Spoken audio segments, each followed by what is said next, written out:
Harris County Flood Control District. Want to check in with meteorologist Jeff Lindner, a trusted voice in weather who we often talk to at times like this. Jeff, this flash flood warning has been extended now until 12:30. So I guess, is this any surprise to you or no? Yeah, no, not really. We're going to continue to see these bands move in from the Gulf of Mexico. Unfortunately, there's just very little let up coming from these bands, and that's going to result in continued very heavy rain over areas that have already had a lot of rain overnight. And so the flooding is continuing, and we're kind of getting to that point now where the creeks and the bayous are getting to their breaking point. We just cannot continue to dump rain on top of these watersheds, and they're going to be able to handle it. So we're watching them very closely. Biggest concern is definitely along Clear Creek. It is out of its banks. So far, this has been minor lowland flooding, no structures threatened, but with rain continuing and the watershed continuing to rise, we could eventually start to see some possible structure flooding along Clear Creek in the Friendswood area, and then down towards I-45. So we're watching that very closely.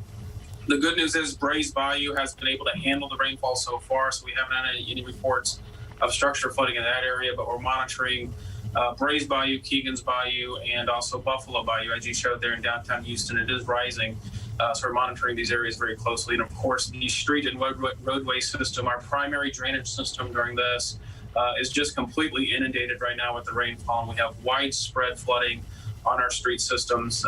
And so, as the police chief said, as the flash flood warning is saying, if you do not have to travel, stay where you are. Jeff, can you speak to the speed of Beta and how that's complicating things this morning?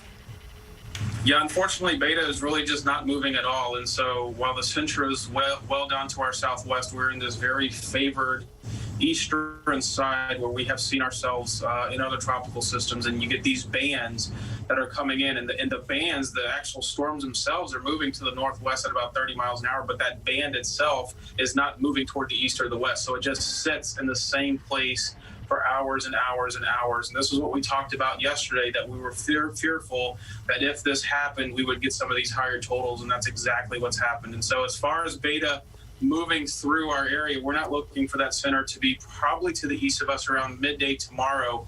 And until that happens, the flood threat and the flash flood risk is going to continue.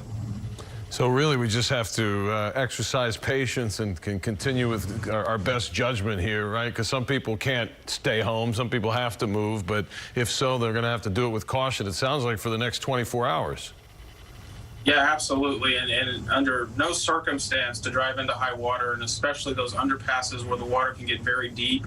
And the past floods we've had here, that is where we've had the fatalities in vehicles. And so stay away from those underpasses. If your route typically has high water and you absolutely have to get out, don't take that route today. Take a different route that you know is a higher route that doesn't typically have high water. And if you come up to a situation where there is high water, do not drive into that water. Meteorologist Jeff Lindner, thank you so much for your time with the Harris County Flood Control District. We appreciate the advice this morning, as always.